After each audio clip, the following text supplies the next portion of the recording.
మా బాధలు ఏంటంటే మీరు షెడ్యూల్ ప్రకటించి గ్రామీణ ప్రాంతాలలో ఎక్కడికక్కడ నేను వార్డు మెంబర్కి పోటీ చేయాలి, నేను సర్పంచ్కి పోటీ చేయాలి, నేను ఎంపీటీకి పోటీ చేయాలని చెప్పి అనుకుంటోళ్ళు ఏం లేదా అని చెప్పి ఇప్పుడే కూర్చోబెట్టి దావతులు ఇచ్చే పరిస్థితికి వస్తే డబ్బులన్నీ ఖర్చు పెట్టిన తర్వాత ఇవాళ అసలే దసరా పండుగ, అసలే బతుకమ్మ పండుగ, నిన్న మీరు షెడ్యూల్ ఇచ్చిండ్రు, నిన్న నుంచెల్లే ఉత్సాహం మొదలైంది.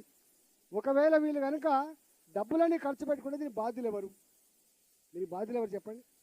అందువల్ల దయచేసి మీరు ప్రభుత్వ పరంగా చెప్పాల్సింది ఏంటంటే మీరే ప్రెస్ మీట్ పెట్టి మీకు 8వ తారీఖు వరకు కోర్టులో ఆర్గ్యుమెంట్స్ ఉన్నాయి కాబట్టి కోర్టు డిసిషన్ వెలువరించిన తర్వాత ఎలక్షన్ నోటిఫికేషన్ ఇచ్చిన తర్వాతనే మీరు ఎన్నికల సమాయత్తం కమ్మని చెప్పాలి తప్ప మీరు ఆధారాబాదరగా ఇట్లు ఇచ్చి వాళ్ళు అనుకుంటారు పాపం ఎన్నికల షెడ్యూల్ అంటేనే ఎన్నికలు డిక్లేర్ అయిపోయినాయి అని అంటున్నారు.